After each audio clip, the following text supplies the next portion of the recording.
Greetings, Cowboys fans. In today's video, I'm bringing you tons of updates, so don't forget to subscribe to the channel. Since 2005, a year that transformed the team's roster-building philosophy, the Cowboys have gone through cycles of acquisitions that, while promising, often ended in disappointment. After some significant draft picks, it became clear that the era of big free agent signings was winding down. Adding a prominent player the following season, along with another notable inclusion, didn't manage to change the team's trajectory. Under the leadership of one executive, the team has always focused on a draft-centered approach, but the aggressiveness in signings has notably decreased. One player's departure, while not inherently negative, seemed to demotivate the group more than anything else. This shift also signals a transfer of power to another executive, one less inclined to spend big. Now, when it comes to the idea of an ideal draft, the suggestion was well received. On a lighter note, there was a relaxed conversation with a community member celebrating the birth of his son. The main purpose of this video is to preview next week's planning. Reviewing past episodes, it's always interesting to see how at least one unexpected player tends to fall. For this edition, some names worth watching are Jackson Powers-Johnson, Eden Cooper, and Blake Fisher, among others. Next week, we'll bring you a special video about the draft, which we've been analyzing for the past 2 years. Looking back at previous years, there's always a player who drops unexpectedly. In 2024, I had Jackson Powers-Johnson, Eden Cooper, Blake Fisher, and Jalen Wright in mind. That would have made for a fun draft class. That year, I opted to trade down.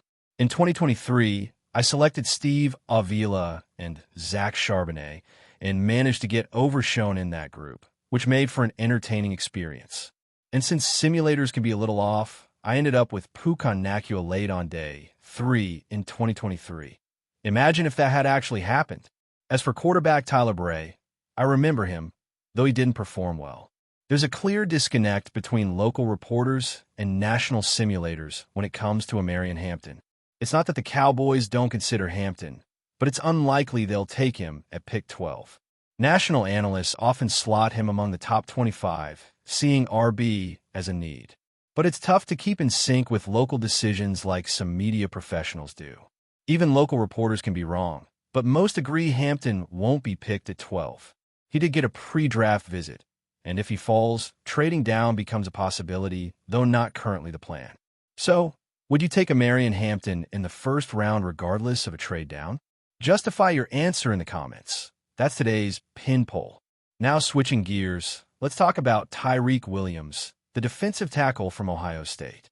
He's a great fit because having a second nose guard is crucial. I believe Williams is an elite run stopper, big, strong, capable of handling double teams, and a multi-year starter. I actually think he has more potential than Motzie Smith. Having both players is essential, but investing in Tyreek Williams is vital. His size and ability to handle double teams make him an appealing pick. I compare him to a more agile Jonathan Hankins, which is exciting. Though I don't think he has DJ Reader's pass rush upside, he's an effective run defender who won't be a liability in passing downs. I'd fully support taking him in round 2. What do you think about these day 3 targets for the Cowboys? Quay Robinson, also known as Quandarius Robinson, is an edge from Alabama. Then there's Oregon cornerback Jabbar Muhammad and Texas Tech running back Taj Brooks. I like Robinson. Alabama players rarely go unnoticed in the NFL. He didn't get many reps, and I graded him as a 5th rounder, same with Brooks. Solid day, 3 picks. Muhammad is okay, but his athletic testing was underwhelming. A 4.540 with a weight between 170 to 180 pounds isn't ideal. He's quick and has good ball skills, but with short arms under 30 inches, he may not fit what Dallas typically looks for. Spring is here, and baseball is heating up, with games already underway. This is the perfect time to get your favorite players in your lineups. Whether it's strikeouts, RBIs, or first-inning runs, picking more or less can boost your earnings. With coverage in over 30 states, like California, Georgia, and Texas, football lineups are also coming soon. Expectations are high, and you have to consider how each player will perform. For example, Kelsey might see fewer targets due to Rashee Rice's growth, and it may not be ideal for Jaden Daniels to run too often. Speaking of Brashard Smith, the SMU running back, he's a projected fourth-rounder, though there are some character concerns. He faced challenges early in the season, including being benched for part of a game versus Stanford for missing classes and team meetings. That's something to keep in mind.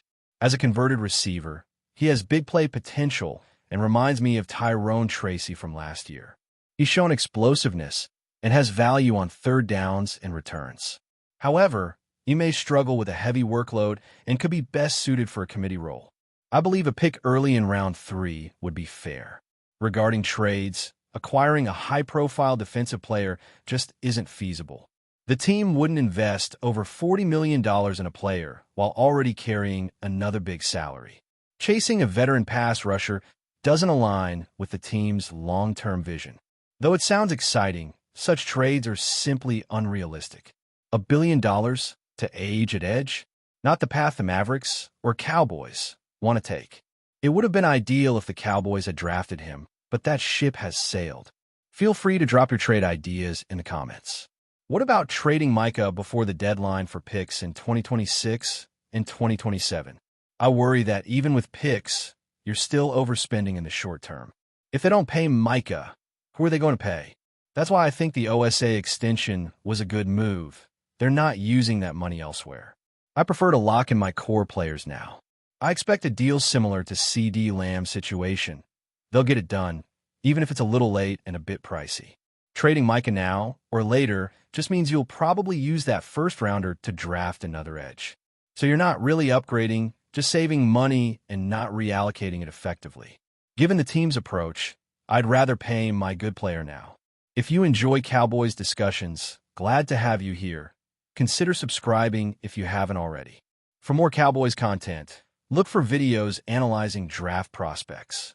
Who intrigues you more if they fall? Savone Revel, the East Carolina quarterback, or Maxwell Harrison for Kentucky? Strictly based on tape, I'd lean toward Revel. He showed great upside before his ACL injury. But medicals are crucial.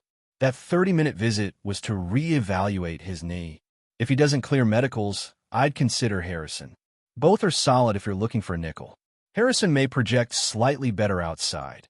He's listed at 6 feet 1 inch, but measures closer to 5 feet 11 inches. Still, I think he can handle the slot. As for the backup QB, it's that kind of day, right? He might just be tagging along with his brother, who's a prospect. And what does the future hold for Jonathan Mingo? That's a great question. It seems clear the team is looking for a new WR2. If Mingo becomes a reliable WR3, that's great. If not, it'll be disappointing, especially after spending a 4th-round pick on him. My gut says they'll target this position early. How confident are you in Jonathan Mingo? Rate it from 1 to 10 in today's comment section. One question I got was about the biggest surprise from a recent report.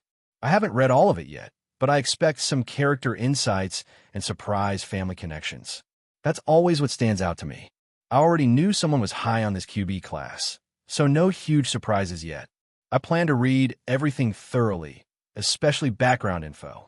So far, nothing too shocking. Regarding a linebacker from a respected program, there was an early visit, probably part of their pro day PR push.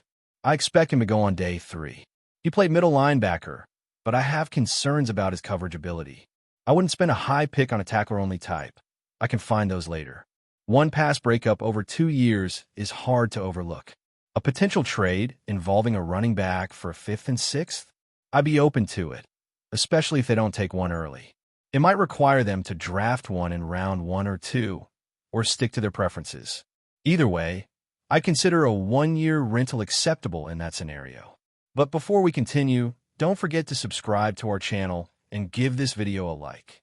Your support helps us keep bringing you the latest updates on the Dallas Cowboys. Feel free to share your thoughts on the news in the comments as well. The rumors have been swirling for weeks, but the moment that Dallas Cowboys fans have been anxiously waiting for has arrived. Jared Goff, the Detroit Lions season quarterback, is reportedly in advanced discussions to join America's team. After an explosive season in Detroit, where Goff showcased his resilience, consistency, and leadership, it's no surprise that the Cowboys are eyeing him as their future at the helm.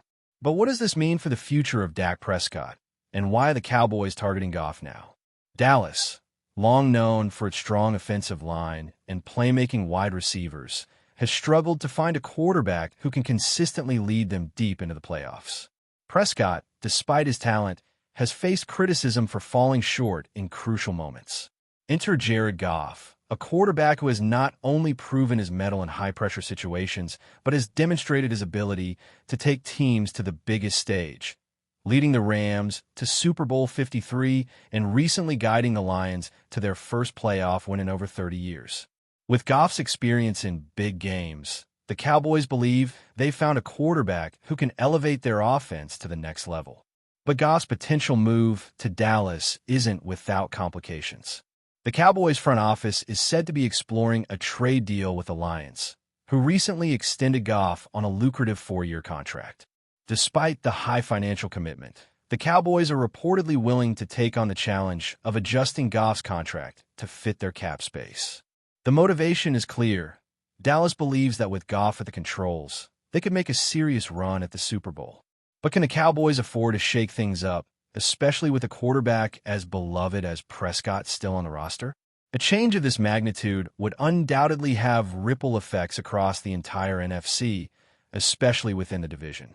Goff's connection with the Cowboys' offensive weapons like CeeDee Lamb and Tony Pollard would create an exciting dynamic. While Goff's tenure in Detroit had its ups and downs, his recent performances have highlighted a level of maturity and leadership that could be just what Dallas needs to close the gap with perennial contenders like the 49ers and Eagles. Moreover, Goff's ability to read defenses and make quick decisions under pressure might be the key to unlocking the Cowboys' full offensive potential. As Cowboys fans hold their breath, the NFL world is watching intently. Will this rumored trade go through? And if so, what will it mean for the future of both Goff and Prescott? While the deal is not yet finalized, one thing is for certain.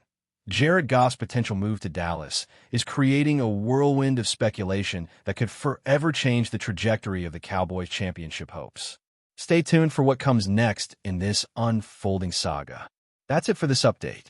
If you enjoyed the video and want to keep receiving exclusive news about the Dallas Cowboys, please subscribe to our channel and give this video a like. We always look forward to your comments and opinions. See you in the next video.